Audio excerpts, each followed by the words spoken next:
Okay, so now let's discuss the crazy things that are happening in the Federal Republic of Germany, Bundesrepublik Deutschland. And really, it's quite fun for me to discuss German politics. I've always been interested in German politics. Germany has been basically a nation that I've always considered to be at the height of Western politics. It's always been interesting to me to see Angela Merkel. She's been chancellor for basically as long as I've been alive. I think she became chancellor in 2005, right after the Schroeder election. And she has absolutely been a stable hand guiding Germany, especially through the Eurozone crisis. And she's also been guiding the EU as well. So, of course, Angela Merkel is stepping down. And basically, I think that she would win re-election if she ran again. But she's stepping down for a variety of reasons. But mainly because she doesn't want to run again. And that means a lot for German politics. Okay, so let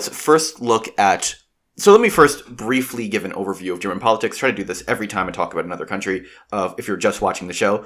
So if you already know, you can probably skip ahead a minute. Okay, so the first major thing is, number one, no German party has ever won a majority. So they always have to have a coalition of some sort. And she's also the first chancellor to step down on her own. So a lot of German chancellors in the past, and I'm including West Germany here, have stood down because of political pressure, like Konrad Adenauer or Willy Brandt, or they've stepped down because they were just because they lost their election. So that's like Kiesinger, Helmut Kohl, or Gerhard Schröder. So basically, a lot of them have stepped down for a variety of reasons that don't have to do with just not wanting to run again. And Merkel has been popular enough, she has been strong enough that she can just step down on her own accord rather than losing an election. And it doesn't seem like she would lose an election. She's also relatively apolitical. She is center-right, she's moderately conservative, but she has garnered a coalition of women voters, centrists, and ethnic minorities, and that has propelled her with the traditional CDU base to the top. But now that she's stepping down, there is a major race to succeed her. The first candidate to discuss is Armin Laschet. Armin Laschet is the party leader of the Christian Democratic Union, which Merkel belongs to. And Laschet is basically similar to Merkel on policy. He has been fairly close to Merkel politically when Merkel was getting attacks from the right, especially during the ascendant rise of the far right in Germany, and there were leaders on the right, especially in Bavaria, trying to get Merkel to back down on immigration. Laschet stuck by Angela Merkel. Laschet is not clearly inheriting the coalition that Merkel rode to power, like her 4 elections, I think 4. 2005, 2009, 2013, 2017, 2021. So yeah, her 4 elections. He is not inheriting that coalition, but he is still riding off of Merkel's popularity in some sense, especially due to her handling of COVID-19 that was generally seen as fairly good, at least in the West. Or at least actually probably in the top of the West, but fairly good generally. She wasn't like Jacinda Ardern in New Zealand, but, she wasn't like Donald Trump or Boris Johnson. So there is that, especially given that she's a right-wing candidate, or at least center-right, let's say. You would expect her to do badly. Although, as we'll discuss in a later show, not a later section, but a later show, populists tend to F up with COVID-19. We will get to that later. But regardless, the CDU at least has done well in that part of the general political climate. Now, of course, a major part of the political climate was the floods that occurred in Western Germany. That is absolutely catastrophic flooding that occurred throughout the Rhine Valley and the Ruhr Valley. These floods, which generally would be a major apolitical crisis, seem to be moved into this climate crisis that generally has led to an increase in Greens in not just Germany, but around Europe, and frankly around the world. The Green Party is probably the next one to discuss because I think it's probably going to be the title of this video. I personally would probably vote for the Green Party if I were in Germany. It depends on where I would be in Germany, but I'd probably vote for the Greens, if not the SPD. And the Greens are led by Annalena Baerbock.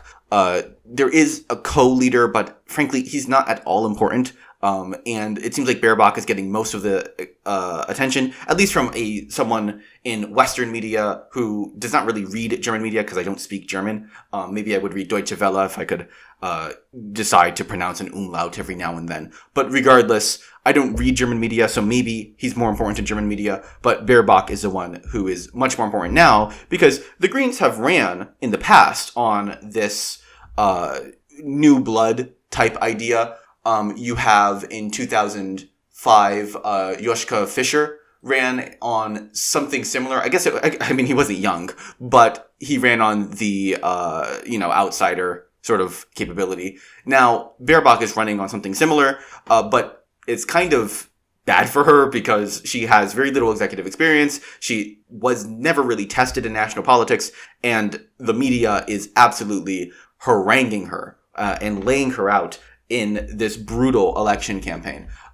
Recently, she was, I wouldn't say caught, but recently she said the N-word. Now, to be clear, she was quoting someone, but she wasn't quoting someone. She was discussing a different quote. And that was definitely an issue from a perspective of American media. It's not necessarily as big of a deal in German media because it's not that huge of a word, at least from my understanding, in Europe. But supposedly there is even more questions about whether she can withstand this constant media pressure that she will 100% be dealing with if she is elected as Chancellor of Germany. Now, the other major issue is the SPD, which was formerly the leader of the left in Germany. The SPD has Olaf Scholz, who is relatively uninspiring and just kind of boring generally. He's no Gerhard Schröder, who is pretty outspoken and frankly relatively well liked in the German press. Scholz is this extremely dry character, and it's partly this that is leading to the SPD lagging behind the Greens. Most of the energy on the left is inside the Green Party. Younger voters are trending towards the Greens because they have a much better analysis of climate than older voters. And this emphasis on climate that has definitely sprung up over the last month, especially with this flooding, has led to a green resurgence after a massive green drop in the polls. I think we covered in June that the Greens had briefly overtaken the CDU, which was major because the CDU really hasn't gotten close to losing an election since 2005. And then they just completely fell off. So a lot of that has to do with Baerbock being untested in a media setting, a national media setting in Germany. But a lot of that also has to do with the fact that the SPD is beginning to rebound. And frankly, the CDU has also begun to rebound, especially with the lapse in COVID. Now, the other interesting party that is just scrambling out of the woodworks is the Free Democratic Party, the Freie Demokratische Partei Deutschland. I think I'm just saying this off the top of my head. And the FDP is a sort of libertarian party. At least now it's become a lot more libertarian. It used to be this neoliberal party, liberal conservative, that dominated in the 1990s. It was much more important in the 90s. It gave a lot of confidence in supply. I guess confidence in supply wasn't really what it was called, but it gave a coalition government to the conservatives quite a few times. But the FDP has just begun challenging a lot of the COVID restrictions that the CDU has put into place. So the FDP is trying to really position itself to the right of CDU on these COVID restrictions. And still, they're trying to align with the CDU because, as we mentioned at the top, no government has ever been formed as a majority. So in order to at least have a say, they want the CDU to bring in the FDP into the coalition that the CDU is going to form if it wins.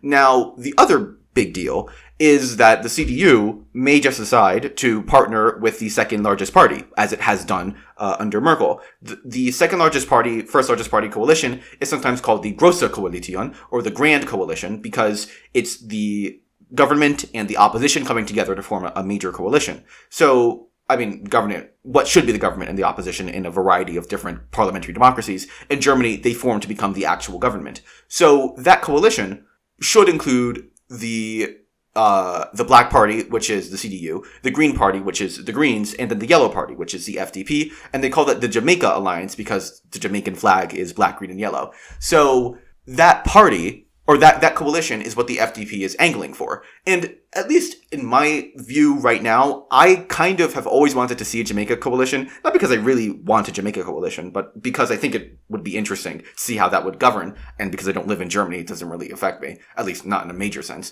So that would be sort of an interesting turn of events. I don't really think it's going to happen. I think what makes the most sense here is a CDU Green coalition, but maybe the Greens actually get overtaken by the Social Democrats, and nothing at all changes. In my view of politics, always bet against something changing. So maybe if I were to put money on it, I would say CDU SPD, but even then that seems a bit silly to me. I would say CDU Green makes the most sense at this point.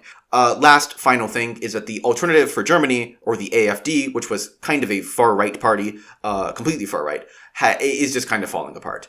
And then the other important thing is that the Socialist Party, Die Linke, is also kind of falling apart because they're pretty far left. I think they were actually the successor to the East German Communist Party, and they were extremely important with older voters in the East because of East German nostalgia, sometimes called Ostalgie in German, and this Ostalgie was major in propping up Die Linke. So now Die Linke is, as with many sort of far-left movements, becoming more important in the youth and in cities. So we're going to see a major realignment in Germany, and this realignment may completely change politics, not just in Germany, but in the entirety of Europe, because Germany is rather influential in European politics. So we may see more things change as we go forward.